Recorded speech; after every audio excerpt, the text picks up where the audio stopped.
ay, ay, ay, ay.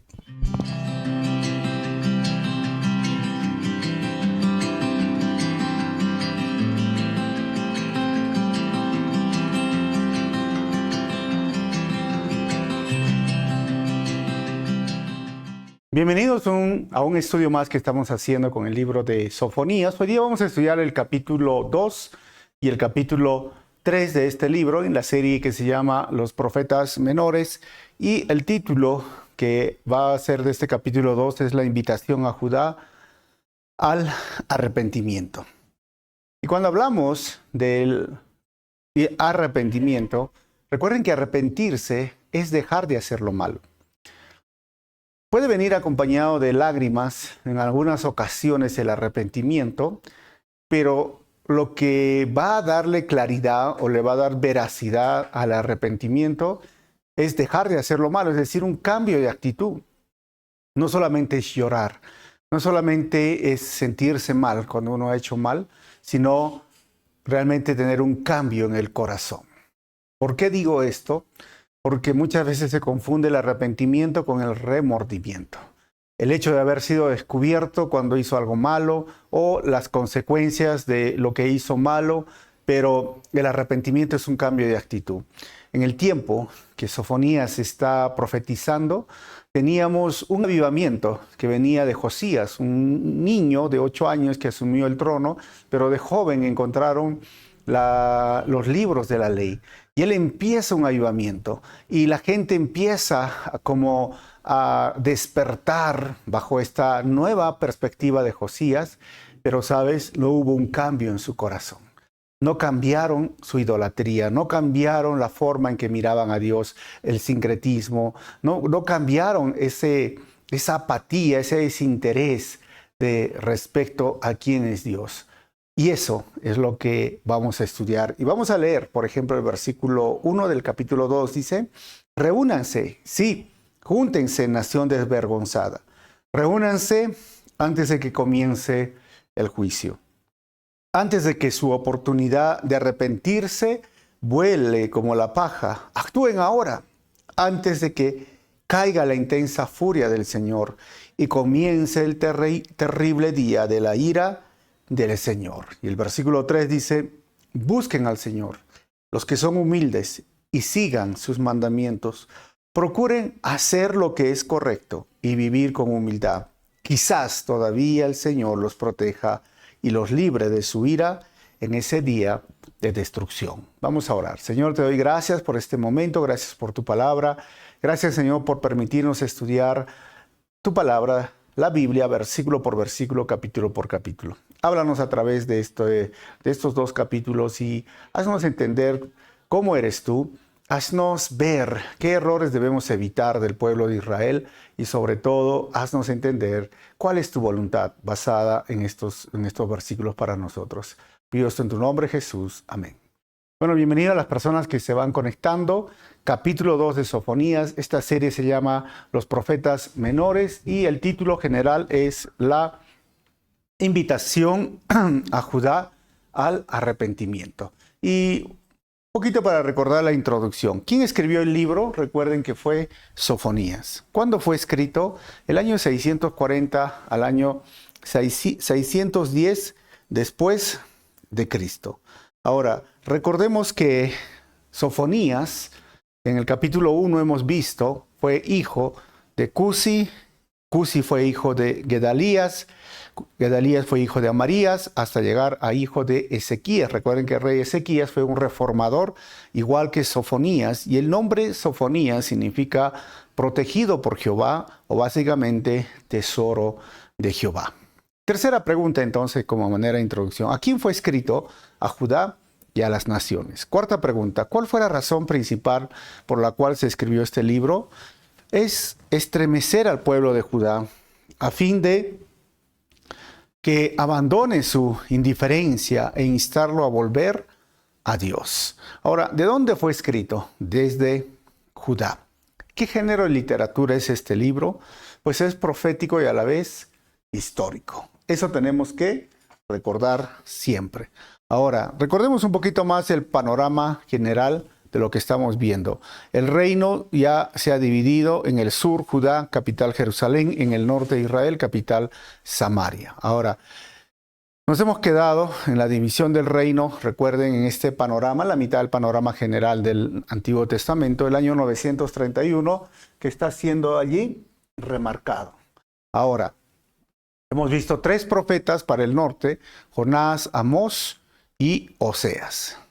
¿Y por qué Oseas? Porque el año 722, como ustedes ven ahí en la flecha, es el año donde Asiria conquista el norte. Todo eso está en 2 de Reyes capítulo 17 y 2 de Crónicas. Ahora, para el sur, si tú estás viendo este estudio es más fácil, pero vamos a ver ahora los profetas para el sur. Empezamos con Abdías, luego sigue Joel, luego Isaías, luego Miqueas, luego Nahum y ahora estamos estudiando Sofonías.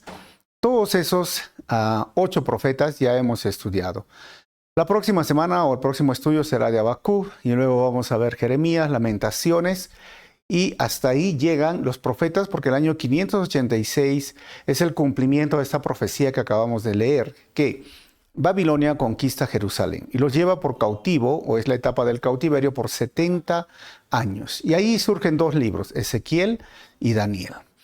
En medio de todo esto, el año después, 536, empieza a regresar Esdras y mientras va sucediendo estos acontecimientos, se escribe el libro de Esther. Cuando regresa Esdras con Zorobabel, surge el profeta Ageo y luego Zacarías. Al final, el último y el penúltimo libro que tenemos es Malaquías, junto con Nehemías, ¿ok? Si tú estás viendo este estudio, todos los que están marcados de verde son los profetas menores y los de rojo son los profetas mayores. No por importancia, sino porque tienen más libros o capítulos o versículos más extensos que los profetas menores, pero no son menos importantes, ¿ok? Entonces, ahí nos hemos quedado y ahora vamos a ver el panorama general de este libro de Sofonías, que lo dividimos en 2 partes grandes, pero la primera parte está dividido en 4 subdivisiones, ¿no? Por ejemplo, juicio y ruina, y luego vemos gozo y liberación. Juicio y ruina del capítulo 1 hasta el capítulo 3, versículo 1 al 8. Gozo y liberación, capítulo 3, versículo 9 al 20. Y en la primera parte de esa subdivisión del capítulo 1, vamos a ver el juicio divino sobre Judá. Capítulo 2, versículo 1 al 3, lo que hemos leído es la invitación a arrepentirse. Pero en el capítulo 2, versículo 4 al 5, es la destrucción de las naciones. Y el capítulo 3, versículo 1 al 8, vamos a ver la destrucción de Jerusalén. Pero la última parte del capítulo 3, versículo 9 al 20, vamos a ver las promesas del reino para el remanente. Ahora, capítulo 1 hasta el capítulo 2, versículo 1 al 3, ¿sabes qué? Todo ese mensaje se refiere a Judá. Capítulo 2, versículo 4 hasta el capítulo 3, versículo 8, el mensaje está dirigido a las naciones. Pero el capítulo 3, versículo 9 hasta el 20 está dirigido al remanente de Judá o de Israel, que lo vamos a ver hoy día de qué se trata. Ahora, la primera parte del capítulo 1 nos va a hablar directamente sobre el pecado. La segunda parte del capítulo 2, versículo 1 al 3, va a hablar de la esperanza. El capítulo 2, versículo 4 hasta el capítulo 3, versículo 8, que sería la tercera y cuarta parte, nos va a hablar de la desolación. Y la última parte nos va a hablar sobre la restauración, que sería el capítulo 3, versículo 9 al 20. ¿Cuál es el mensaje del capítulo 1, que habla sobre el juicio divino sobre Judá, que habla sobre el pecado, habla del día del Señor? En la segunda parte, el capítulo 2, versículo 1 al 3, que hace la invitación a Judá y que da esperanza, la palabra que resalta es busquen a Jehová. Pero después del versículo 4 al 5, hasta el capítulo 3, versículo 8, que sería la tercera y cuarta parte, que se dirige a las naciones y habla de la desolación, la palabra que más se usa es que aflicción les espera. Y la última parte del capítulo 3, versículo 9 al 20, que habla del remanente y la restauración, es lo que yo haré. Recordemos que el tema entonces de este panorama general de todo el libro, y el libro nos manda a que el juicio y la ruina son ciertos, ¿no? A menos de que haya arrepentimiento ante Dios. Solo entonces puede haber esperanza y restauración. Eso es lo que nos dice Sofonías. Y el versículo clave es Sofonías capítulo 1, versículo 14 y capítulo 2, versículo 3. ¿Cómo vemos a Cristo en Sofonías? Jesucristo nos salva de la ira de Dios y es aquel que algún día gobernará la tierra como rey, como dice Sofonías capítulo 3, versículo 15 al 17. Entonces, ya tenemos ahora un poco más la introducción, ya tenemos el contexto histórico, ahora el contexto del panorama general del libro. Recuerden que el contexto sociopolítico y sobre todo religioso lo hice en el estudio anterior, un poco más extenso, y ahora vamos a ir estudiando de lleno qué nos quiere decir Sofonías. Y el bosquejo sería el siguiente, desde el versículo 1 hasta el versículo 3, es el llamado al arrepentimiento a Judá. Y del versículo 4 al 15 es el juicio contra las naciones. Entonces, versículo 1 al 2, la primera subdivisión, es el llamado al arrepentimiento a Judá antes del juicio. Versículo 1 entonces dice, reúnanse, sí, júntense, nación desvergonzada. Versículo 2, reúnanse antes de que comience el juicio, antes de que su oportunidad de arrepentirse vuele como la paja. Y lo he remarcado, aparte reúnanse, dicen, actúen ahora, antes de que caiga la intensa furia del Señor y comience el terrible día de la ira del Señor. Segunda parte, versículo 3, el llamado al arrepentimiento a Judá por última vez. Y les dice, busquen al Señor, los que son humildes, y sigan sus mandamientos. Procuren hacer lo que es correcto y vivir con humildad. Quizá todavía el Señor los proteja y los libre de su ira en ese día de destrucción. Así que estos tres primeros versículos es un llamado a Judá, es un llamado a que el pueblo reflexione, reaccione frente a qué, frente a lo que hemos visto en el capítulo 1, que es idolatría, sincretismo e indiferencia. La idolatría porque en su corazón consideraban a Dios un ídolo más, alguien simplemente a quien podían rendirle culto como a los demás ídolos o dioses en minúscula. Sincretismo porque lo habían vuelto en una nueva religión, en un nuevo sistema, cuando Dios es el único que merece ser adorado y Él es el único que se merece la honra y la gloria. No comparte su gloria ni con el hombre ni con nadie. Entonces, eso se habían olvidado. Y la indiferencia, ¿por qué? Porque ya no pedían a Dios. Sí hacían sacrificios, sí, hermanos, iban al templo, pero no pedían dirección, no obedecían dirección a Dios para su voluntad, no buscaban la voluntad de Dios, no obedecían los mandamientos de Dios. Por lo tanto, era esa indiferencia. Y entonces dice ahora el profeta en estos tres primeros versículos, hace un llamado, dice, ¿sabes qué? Busquen a Dios. ¿Cómo lo buscamos a Dios? A través de la oración. Procuren hacer lo correcto, porque no estaban haciendo lo correcto. Es decir, tenían una vida que venían al templo, pero no hacían lo correcto. Y eso simplemente es un tipo de religiosidad. Muchas personas vienen a la iglesia, se sientan en el servicio, pueden escuchar la enseñanza, pero siguen pecando, siguen haciendo lo que no es correcto. Por eso dice, hagan lo correcto. ¿Y qué más? Vivan en humildad. Muchas personas luchan con vivir en humildad. ¿Por qué? Porque lo opuesto a la humildad es el orgullo. Es el hecho de sentirse superior a los demás, o a veces la soberbia que le hace pensar y creer que es mejor que las otras personas. Por eso es interesante cuando miramos en estos tres primeros versículos que para encontrar perdón y no enfrentar el juicio de Dios, debemos hacer tres cosas. Primero, buscar al Señor en oración. Segundo, hacer lo correcto. Y tercero, vivir con humildad. Esa fórmula, grábatela, hermano. ¿Cómo evito el juicio de Dios? ¿Cómo encuentro perdón en Dios? ¿Sabes qué? Busca al Señor en oración. ¿Qué más tengo que hacer? Haz lo correcto. Y tercero, vive en humildad. Esta fórmula hace que nosotros nos parezcamos al Maestro, que vivamos como el Maestro, porque así vivió nuestro Señor. Ahora, el siguiente párrafo o división de este capítulo, el juicio contra las naciones, versículo 4 al 7, primera subdivisión, juicio en contra de Filistea. Miren, dice, Gaza y Ascalón serán abandonadas, Asdod y Ecrón derribadas. 5. ¿Y qué aflicción les espera, filisteos, que viven a lo largo de la costa y en la tierra de Canaán? Porque este juicio es también en contra de ustedes. Y lo he remarcado, el Señor los destruirá hasta que no quede ni uno de ustedes. Miren que esta parte de Filistea, si ustedes pueden ver, ahora voy a poner en comparación con Jerusalén. A su lado izquierdo está justamente Ashdod, Ascalón y Gaza. O sea, hasta el día de hoy esto se conoce como la Franja de Gaza, ¿no? Sigue siendo parte de Palestina, lo cual es casi lo muy similar a Filisteos. Ahora, versículo 6. La costa filistea se convertirá en pastizales desiertos, un lugar en el que acampan los pastores con corrales para ovejas y cabras. O sea, versículo 7. Allí, dice, miren en el texto, pastoreará un remanente de la tribu de Judá. Por las noches descansarán en las casas abandonadas de Ascalón, pues el Señor su Dios visitará a su pueblo con bondad y le devolverá su prosperidad.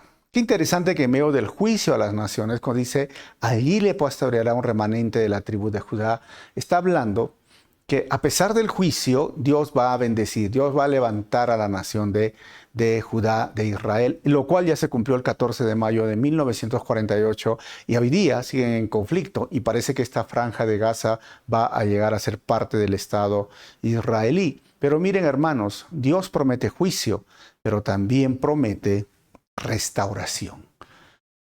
Claramente se ve esto. Dios está juzgando a las naciones, pero Dios promete restauración a Judá, a su pueblo. Dios es el Dios de las naciones porque está ahora involucrado en todo lo que pasa. El libro de Daniel nos muestra esto. Dios es soberano, Dios levanta imperios y hace caer imperios, Dios pone reyes y depone reyes, Dios pone autoridades. Por eso Pablo también dice, no hay autoridad que no haya sido puesta por Dios. O sea, realmente es algo que necesitamos entender de la soberanía de Dios. Segunda parte de este capítulo, versículo 8 al 11, o sea, de la segunda división de este capítulo, juicio en contra de Moab y Amón. Dice el versículo 8, he oído las burlas de los moabitas y los insultos de los amonitas. Por eso digo, son naciones. Y cuando se mofan de mi pueblo, y se dice, he oído las burlas de los moabitas y invaden sus fronteras, dice el texto, versículo 9. Ahora, tan cierto como que yo vivo, dice el Señor de los ejércitos celestiales, Dios de Israel, Moab y Amón serán destruidos, aniquilados por completo, igual que Sodoma y Gomorra. ¿Cuántos se acuerdan de Sodoma y Gomorra? Fue destruido con fuego del cielo. Ahora el texto sigue diciendo, su tierra será un lugar de ortigas, de pozos de sal y de desolación eterna. El remanente de mi pueblo lo saqueará y tomará su tierra. Ahora, tengo otro mapa en el cual podemos ver desde ahí otra vez Jerusalén. ¿Y dónde está Amón y Moab? Al lado derecho, ¿no? Básicamente pasando el Mar Muerto. Ahora, estas dos naciones, recordemos que surge de las hijas de Lot, ¿no? Una relación incestuosa con su padre, después de que su madre, si lo están viendo que se convierte en estatua de sal, se quedan ahí pensando que son las únicas. Y miren, si ustedes quieren conocer esta historia, Génesis 19, 36, 38, y surgen estas naciones que fueron enemigas del pueblo de Israel, tan enemigas que ellos tenían un dios que se llamaba Quemos o Moloch, y ellos hacían sacrificios de niños o de bebés. Vemos un rey haciendo un sacrificio, en su estómago era como un tipo de horno y ahí echaban a los bebés, a los niños, y Dios dijo, no hagan esto, no pasen a sus hijos por el fuego. Esa nación eran enemigas y ahora Dios los juzga. Versículo 10, recibirán el pago de su orgullo, porque se burlaron del pueblo del Señor de los ejércitos celestiales. ¿Se dan cuenta? Pago de su orgullo. Versículo 11, el Señor los llenará de terror cuando destruya a todos los dioses de la tierra. Entonces, naciones en todo el mundo adorarán al Señor, cada uno en su propio país. ¿Sabes qué, hermano? Estos versículos nos muestran algo. Dios escucha la burla del mundo a sus hijos y en su tiempo hará justicia a cada burla. Estas naciones, Amón, Moab, los filisteos, siempre se burlaron del pueblo de Dios. Siempre hicieron, hoy día es una palabra popular, ¿no? Bullying, decíamos, ¿no? O sea, se burlan, se mofan, hacen escarnio, no les quisieron ayudar cuando tenían que pasar a la tierra prometida, pero ahora llegó el momento. Estamos hablando entre el año 640 y 610. Todo esto sucedió tal como el profeta lo dijo. Es interesante todo esto que estamos viendo porque es parte de la historia universal. Y así como ellos se burlaron, Dios dice, yo tengo en cuenta cada una de sus burlas. Y hoy, hermanos, si alguna vez alguien se burló porque eres hijo de Dios, alguien se burló porque sabes que tú no participas ahora para embriagarte o para irte a esas discotecas o para tener sexo libre fuera del matrimonio, o sabes porque simplemente tú dices, yo amo a Dios y no voy a hacer ninguna veneración ni me voy a arrodillar ante un ídolo y todos se burlan, se mofan. Recuerda, si es por tu fe, Dios tiene registrado y a su debido tiempo lo que tiene registrado, ¿sabes? Esas burlas, esas mofas, va a juzgar en su tiempo, como les llegó el tiempo a estas naciones. Siguiente versículo y siguiente división para terminar este capítulo, del versículo 12 al 15, la tercera parte es el juicio en contra de Etiopía y Asiria. Versículo 12, ustedes etíopes también serán masacrados por mi espada, dice el Señor. En la Reina Valera habla de los cusitas, ¿no? Porque básicamente son los etíopes. ¿Qué significa? Que son la parte del norte de África y se los conocía también como los cusitas. ¿Y cuándo sucedió esto? ¿Sabes? Los asirios invadieron Egipto o la parte de Etiopía en el año 670 a.C. y se cumplió todo esto. Ahora, versículo 13. Con su puño el Señor golpeará las tierras del norte y así destruirá a la tierra de Asiria. Hará de Nínive, recuerden que Nínive era capital de Asiria, Nínive que hemos hablado con Miqueas, Nínive que hemos hablado con Jonás. Dice el texto, hará de Nínive su gran capital una desolada tierra baldía, reseca como un desierto. Versículo 14, la orgullosa ciudad vendrá a ser pastizal para los rebaños y manadas. Allí se instalará y vivirá toda clase de animales salvajes. El búho del desierto y la lechuza blanca se posarán sobre las columnas destruidas, y sus reclamos se oirán por las ventanas rotas. Los escombros taparán todas las puertas, y los revestimientos de cedro quedarán en la intemperie.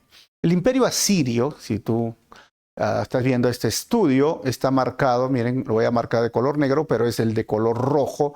Era un imperio vasto, grande, enorme, que llegó a conquistar su mundo en esa época. Estamos hablando 670 hasta el 612, que llegó Nabopolassar y destruyó Nínive.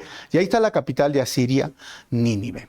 O sea, estas profecías es para nosotros, quizás que conocemos en este momento la historia universal, vemos al lado del pasado, serían, bueno, eso pasó, ¿no? Y Asiria y Nínive, miren, ¿saben qué? Sería como algún profeta, obviamente que no hay profetas como estos profetas el día de hoy, no se han engañado por esos profetas que salen en la televisión, pero si hubiera un profeta, en ese tiempo estuviéramos, es como decir, miren la caída, ¿de qué? De Europa, o no sé, o de Berlín, de Alemania, de Londres, o de Nueva York, o de Shanghái, no sé, ciudades enormes, ¿no? Como París, no sé qué. Para que me entiendan, ¿no? Con un poderío de Tokio. Y va a quedar desolado, va a quedar a tal punto que el búho, el cachorro, como estamos viendo, van a vivir ahí. O sea, tú dices, pero ¿cómo sería esto? ¿Están hablando la verdad? Pues hermanos, sucedió y ¿sabes qué? Es interesante porque dice el versículo 15, esta es la ruidosa ciudad, que un día fue tan segura, yo soy la más grande. Se jactaba, no hay otra ciudad que se compare conmigo. Sin embargo, ahora miren la ruina en la que se convirtió, un refugio de animales salvajes. Y todo el que pase por allí se reirá con desdén y sacudirá su puño en señal de desafío. Hermanos, esta ciudad era enorme. ¿Saben qué? Después de Jonás, su destrucción llegó 100 años más y tenía muros de unos 20 metros de alto y unos 20 kilómetros de largo que rodeaban la ciudad. Había muchas torres y 15 portones principales. Y es más, se decía que para protegerlo estaba rodeado de agua. Recuerden que esta ciudad, Nínive, fue reedificada y fortificada por Sennacherib del año 765 al 686, que era el padre de Esardón. Ahora, el año 612 llegó Nabopolassar. Hermanos, hoy día es ruinas, arenas. Los llevaron, destruyeron e hicieron de todo. La palabra de Dios se cumplió. La palabra de Dios es fiel. La palabra de Dios, cuando el profeta emitía juicio, ¿sabes? El día del juicio iba a llegar. Y esto nos da la veracidad de la palabra de Dios. O sea, la palabra de Dios es veraz. La palabra de Dios no se equivoca. Todo lo que ha profetizado, todo lo que dijeron en el Antiguo Testamento sobre reinos, mira, reyes y aún de la venida de nuestro Señor y todo lo que nosotros vemos se cumplió al pie de la letra. Pero ahora va a venir un juicio, dice la palabra, y ¿sabes qué? Pronto va a llegar y se va a cumplir tal como nosotros lo decimos. Ahora vamos a ver el capítulo 3. El capítulo 3 nos habla de la rebelión y redención de Jerusalén. El bosquejo sería desde el versículo 1 hasta el versículo 8, la rebelde Judá, y del versículo 9 hasta el versículo 20, la restauración de Judá. A medida que yo avanzo, van a salir las divisiones o subdivisiones del párrafo y los títulos. Por ejemplo, del 1 al 5, la rebelde Judá está contaminada. Dice el versículo 1, ¿qué aflicción le espera a la rebelde y contaminada Jerusalén? La ciudad de violencia y crimen. Número 2, o versículo 2, nadie puede decirle nada. Rechaza toda corrección, no confía en el Señor, ni se acerca a su Dios. Este es un síntoma de la rebeldía. Por eso hablamos de la rebelde de Judá. ¿Cuál es el síntoma de la rebeldía? ¿Sabes? Nadie puede decirle nada. Siempre rechaza toda corrección. No confía en el Señor ni se acerca a su Dios. Si Judá fue así, hermanos, el día de hoy el mundo está así. Sensible, ¿no? Vivimos lo que decimos el día de hoy, es una generación de cristal.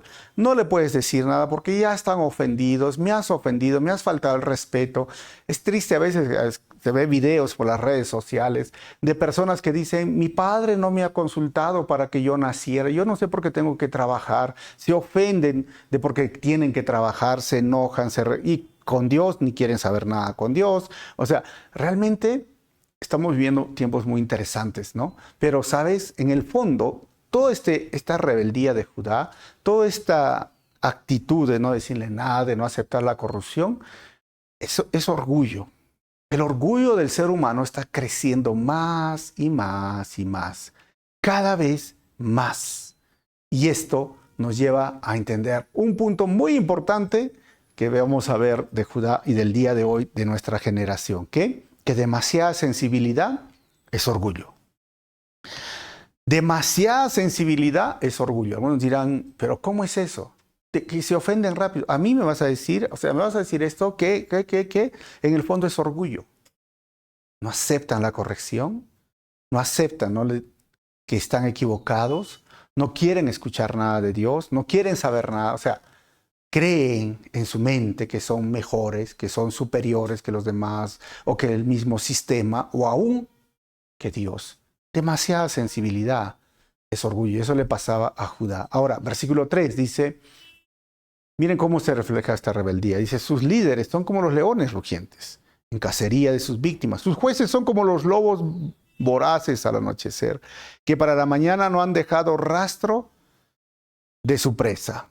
Líderes, todos reyes, hermanos, estaban errados. Versículo 4, sus profetas, ¿sabes qué? Son mentirosos y arrogantes, dice el texto, en busca de su propia ganancia. Sus sacerdotes profanan el templo al desobedecer las instrucciones de Dios. O sea, profetas mentirosos, arrogantes, ya estamos llegando en esta parte del sincretismo, ¿no? Y los sacerdotes que deberían representar a Dios, totalmente errados y equivocados, y hasta el punto que en el templo permitían este sincretismo, y como lo estoy marcando, tenían adoración a Baal, pero hacían sacrificios a Dios. O sea, ese era el sincretismo, una nueva religión, un nuevo estilo de adoración. Y sabes, al final, los ciudadanos de un pueblo y los hijos de un hogar normalmente son el reflejo de quienes los dirigen. Sofonía nos hace entender esto. ¿Por qué está así Judá? Porque desde sus líderes, los reyes, ¿no? Los líderes, los gobernantes de los pueblos, ¿qué más? Los profetas, los sacerdotes, todos han perdido la línea. Todos se han vuelto idólatras, todos se han vuelto sincretistas, todos son indiferentes a la voz de Dios. Así como los lideran, así es el pueblo. O sea, el pueblo es un reflejo de sus gobernantes, pero también, como les comenté, es lo mismo que papá y mamá. A veces tristemente, no estamos generalizando, pero normalmente, muchas veces, los hijos son el reflejo de los padres. Y hoy es lo mismo. Por ejemplo, en mi ciudad, en mi país, muchas personas hablan de la corrupción y sabes que sí, Latinoamérica está corrupta. Pero todos dicen, ese presidenta, ese alcalde, ese gobernador y tal, son corruptos, son ladrones. ¿Y quiénes son los que gritan? A veces dicen nosotros, el pueblo. ¿Y quién es el pueblo? El que está trabajando en el mercado, el que vende sus naranjas, salen en mi ciudad con su carro y dicen naranja, naranja, naranja. Y mira, y tú les compras 1 kilo de naranja y cuando llegas a tu casa te dan 800 gramos, 850 gramos. ¿Eso no es corrupción? ¿Eso no es robar? O sea, es lo mismo. Simplemente en diferente escala, pero no deja de ser estafa, engaño, robar. En todo lo que son asociaciones, los líderes, los dirigentes roban, son corruptos y se quejan de un gobierno corrupto porque están robando a gran escala de un congreso de presidentes. ¿Se dan cuenta? Eso es lo que se ve en Judá. Eso es lo que vemos en nuestras naciones. Pero lo peor es que se vea en nuestros hogares. Por eso siempre decimos que los valores, la educación vienen de casa. Podamos cambiar esta forma de vivir, podamos reflejar a Cristo en nuestro hogar, aprendamos la honestidad, el trabajo, el esfuerzo, todo eso aprendamos del hogar. Si no lo hemos tenido, mira, tenemos la oportunidad de cambiar en base a tener un encuentro con Dios y ser diferente que mamá o que papá, pero por la obra y gracia y misericordia de haber sido salvo, de haber conocido al Señor, de entender sus valores. Yo tengo que romper ese esquema. ¿Para qué? Para conocer lo que está diciendo ahorita Sofonías. Ustedes, pueblos, hay un remanente. Y miren lo que va a hablar del remanente. Versículo 5 dice, pero el Señor todavía está en la ciudad y Él no hace nada malo. Día tras día emite justicia. Él nunca falla, pero los perversos no conocen la vergüenza. O sea, a pesar de todo, Dios sigue obrando. Segunda parte, versículos 6 al 8, la rebelde Judá será castigada. Yo he aniquilado a muchas naciones y he devastado las murallas y torres de sus fortalezas. Las calles ahora están desiertas, sus ciudades quedan en ruina silenciosa. No quedó nadie con vida, ni siquiera uno. Miren, el juicio llegó, hermanos, y fue implacable. Versículo 7, yo pensé, miren lo que dice, yo pensé, y lo he remarcado, seguramente ahora me temerán. Lo voy a volver a leer. Yo pensé, seguramente ahora me temerán. Sin duda, escucharán mis advertencias. Entonces no necesitaré intervenir otra vez y destruir sus casas.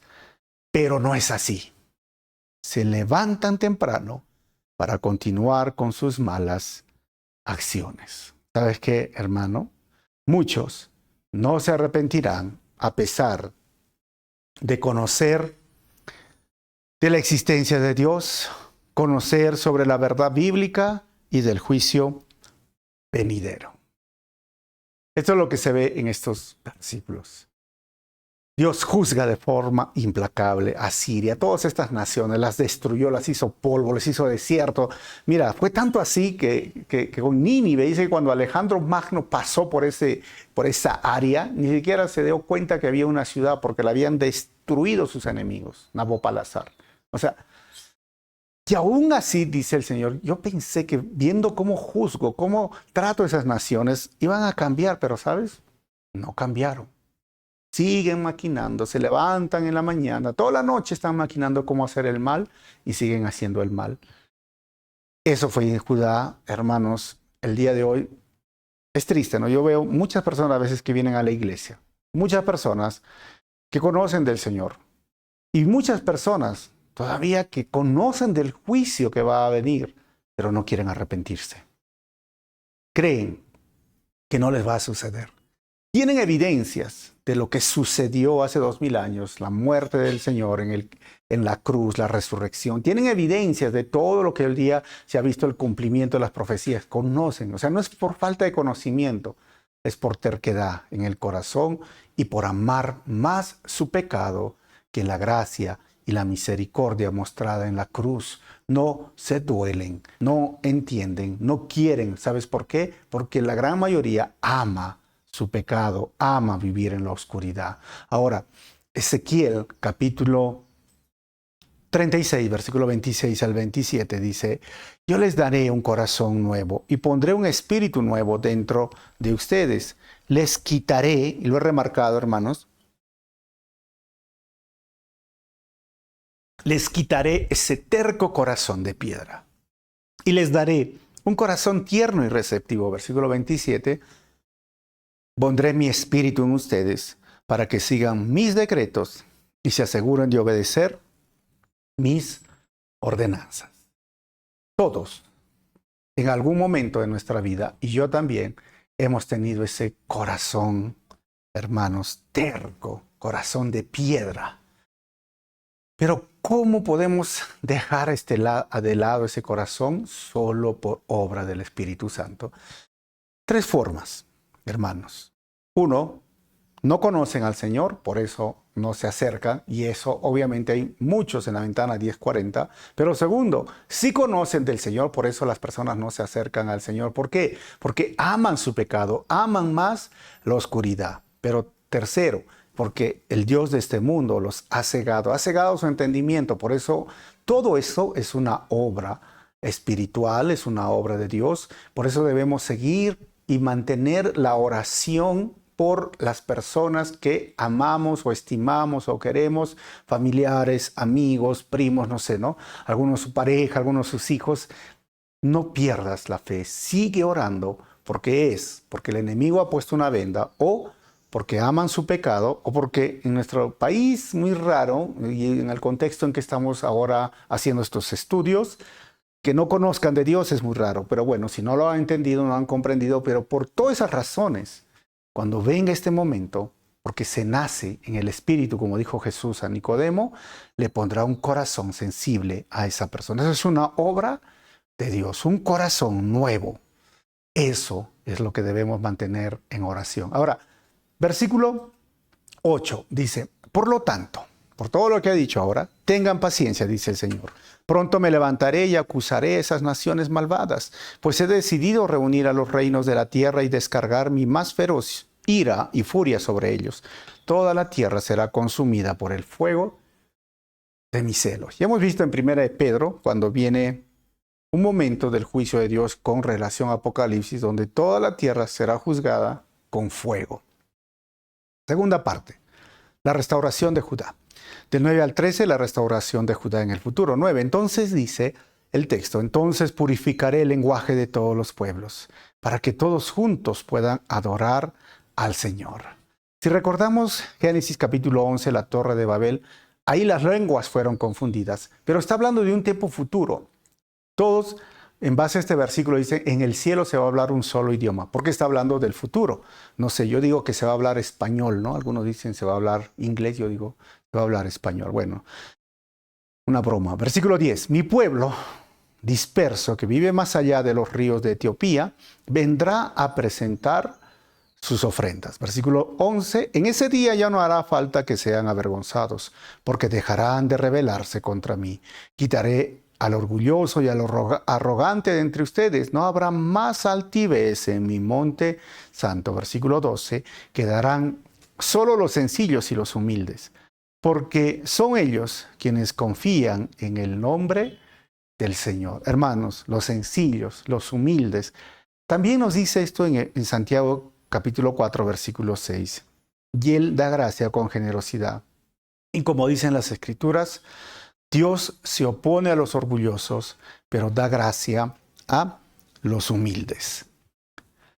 El Señor habla de que hay un remanente, de que el Señor va a bendecir, el Señor va a levantar, pero ¿quiénes van a permanecer en su templo? ¿Quiénes van a pasar, como dice Habacuc, el justo por la fe vivirá? ¿Quiénes van a estar ahí firmes, como dijo nuestro Señor Jesús?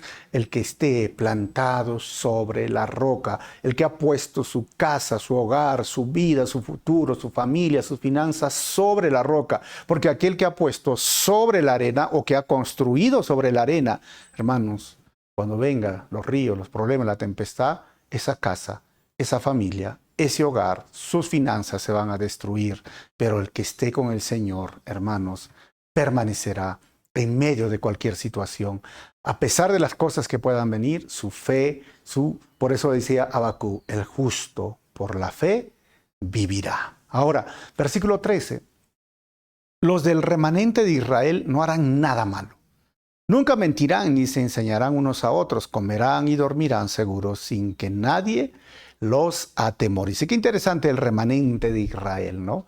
O sea, siempre Dios, a pesar del juicio, decía, vamos a proteger al pueblo de Israel, que hasta el día de hoy lo protegió. Versículo 14 al 17, la restauración de Judá con cánticos de alegría. Versículo 14 dice, canta, oh hija de Sión, grita fuerte, oh Israel, alégrate y gózate con todo su corazón, oh hija de Jerusalén. 15, pues el Señor quitará su mano de juicio y dispersará los ejércitos de tus enemigos. El Señor mismo, el Rey de Israel, vivirá en medio de ti. Por fin se habrán terminado tus aflicciones y nunca jamás temerán el desastre. 16. En ese día la proclama en Jerusalén será, ánimo Sión, no temas. 17. Pues el Señor tu Dios vive en medio de ti. Él es un poderoso Salvador. Se deleitará en ti con alegría. Con su amor calmará todos sus temores, se gozará por ti con cantos de alegría. Qué interesante estos últimos versículos donde habla de la esperanza, el remanente. El cántico en el Medio Oriente era una expresión de la tristeza, del dolor, pero también de la alegría. Y es curioso que en Latinoamérica es igual, ¿no? El pueblo, las naciones, los países cantan cuando están alegres, cantan también cuando están tristes, cantan aún con lágrimas, pero hay cántico de alegría. ¿Por qué? Porque Dios dice, ¿sabes qué? Yo estaré en medio de ti. En medio de ti, yo soy un poderoso Salvador. Y Él se deleitará con alegría. Y esta alegría es lo que en el Nuevo Testamento lo conocemos como el gozo del Señor, que no depende de las circunstancias, sino depende de estar en paz con Dios. ¿Y qué más? Depende de confiar en las promesas de Dios. ¿Y qué más? Tener esperanza de la redención, de que un día, hermanos, todo este mundo va a pasar. Eso se llama la alegría eterna, la alegría que perdura. No es una alegría pasajera que muchas personas el día de hoy buscan a través del licor, de las drogas, de las fiestas, de las malas compañías, y que quieren tener su dosis de dopamina, ¿no? Van, se alegran, pero cuando termina la juerga, la fiesta, la droga o lo que pasa, el efecto de las drogas, siguen en el mismo abandono, tristeza, depresión, amargura, enojo, soledad. Hay un vacío en su corazón, pero cuando Cristo viene, esa alegría, ese gozo es eterno. Hermanos, la alegría que perdura toda la vida solo viene al recibir vida nueva en Cristo. Vamos a terminar, versículo 18 al 20, la tercera parte de este segundo parte o división del capítulo 3. El título es La restauración de Judá consistirá en hacerlos regresar a casa. 18. Reuniré a los que añoran los festivales establecidos. Nunca más serán avergonzados. 19. Sin embargo, trataré con severidad a quienes te oprimieron. Salvaré al débil y al indefenso. Reuniré a los que fueron expulsados. Daré gloria y renombre a los que fueron desterrados, donde quiera que haya sido ridiculizados y avergonzados. 20. En ese día los reuniré y los traeré de regreso a casa. Les daré un buen nombre, un nombre distinguido, dice el profeta, entre todas las naciones de la tierra, cuando ante sus propios ojos restauraré su bienestar. Yo, el Señor, he hablado. Hermanos, el 14 de mayo de 1948 Israel llegó a ser una nación. Y si estás viendo este estudio, te voy a mostrar fotos. Miren, Tel Aviv, el año 1909, y Años anteriores, 2021, hermanos, es una ciudad bella, hermosa, con rascacielos, con playas espectaculares. Ashdod, 1957, y miren el 2021, cómo ha progresado. Netanya, Israel, de lo que era desierto en el año 1930, hoy está lleno de edificios, ha cumplido el Señor en la ciudad santa, el día de hoy, su agricultura, su comercio y todo lo demás ha florecido, se ha cumplido. Pasaron casi 2000 años después de esta profecía, más de 2000 años, pero Dios lo cumplió. Hoy está entre las primeras 3 economías mundiales del mundo. Israel tiene más premios Nobel ganados que mi nación.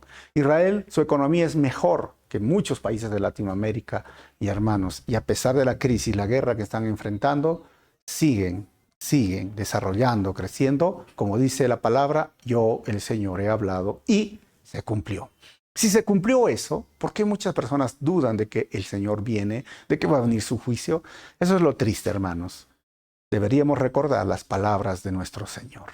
Vamos a terminar este estudio con 4 conclusiones. Lo primero que hemos visto en estos 2 capítulos es que los profetas advertían del juicio de Dios y también predicaban la absolución al juicio a través de buscar al Señor de 3 formas: en oración, haciendo lo correcto y vivir en humildad.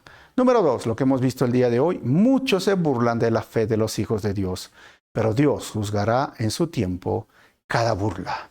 Tenlo seguro, hermanos. Número 3, demasiada sensibilidad es orgullo. Ten mucho cuidado, ¿no? De ser muy sensible tú. Y número 4, cuarta conclusión: la alegría que no tiene fin empieza en la reconciliación con el Padre a través de Jesús y se complementa con la restauración del Señor. Vamos a orar. Señor, te quiero dar gracias por este tiempo, por tu palabra. Gracias por hablarnos. Gracias por ayudarnos. Quita, Señor, el orgullo del corazón. Quita también, Señor, a veces el hecho de tomarlo muy personal cuando se burlan de nosotros. Tu palabra misma, tú mismo dijiste, Señor, que a ti te tomaron prisionero, te persiguieron, te maltrataron, se humillaron, se burlaron de ti. Y eso es lo que deberíamos de esperar cuando hacemos lo correcto, cuando estamos buscando tu nombre. Y sobre todo, Señor, cuando vivimos en humildad en tu reino. Guárdanos, protégenos, ayúdanos y sobre todo, Señor, que esta alegría que has puesto en nuestro corazón por conocerte a ti, que siga perdurando a través de cualquier circunstancia difícil o simplemente del éxito que nos puedas dar, que esta alegría perdure hasta el día que tú nos lleves. Muchísimas gracias por todo. En tu nombre oramos así, amado Jesús. Amén. Si el mensaje ha sido de bendición, no te olvides ponerle like y si quieres comentar algo, a ver cuál de las 4 conclusiones te llamó más la atención. Nos vemos en el próximo libro.